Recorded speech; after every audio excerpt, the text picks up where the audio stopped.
This story begins at the end of 2023, a story I had planned to write all along, yet never could because I was not the one writing the story.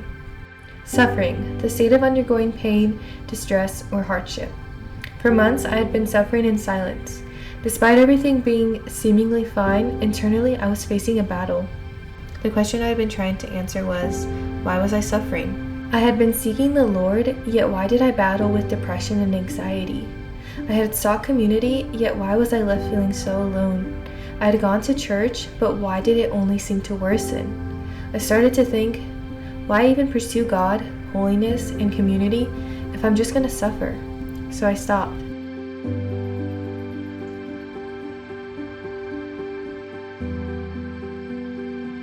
I began to look for the silver lining in the midst of the confusion, the struggle, and the pain I felt.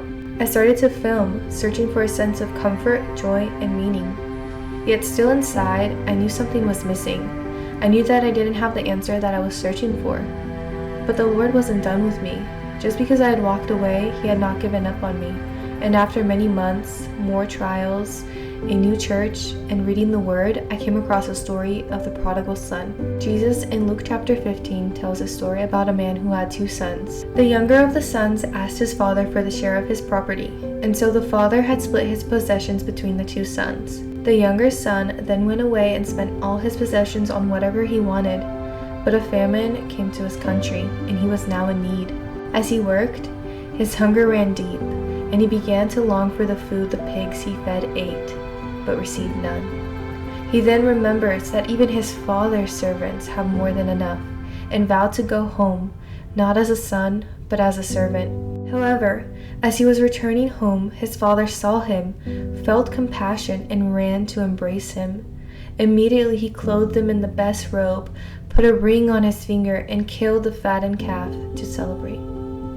But his older brother, who had been working in the field, seeing this, became bitter.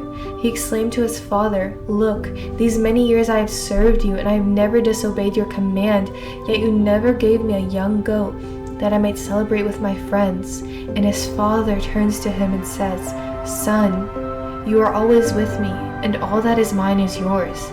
It was fitting to celebrate and be glad, for this your brother was dead and is alive.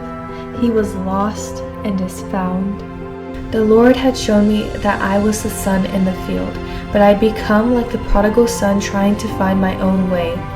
As I was searching for the answer as to why I was suffering, the Lord was teaching me this simple truth, that in the midst of the suffering, I had Him. And if I had Him, that meant I had access to everything that was His. That means His joy, peace, love, security, comfort, provision, power, purpose, freedom, healing, and hope. And if it's mine, it's also yours. In this story, you might see yourself as a prodigal son. And if that resonates with you, please know that the Lord's heart is full of compassion for you. He is tenderly waiting, arms open wide, ready to welcome you home.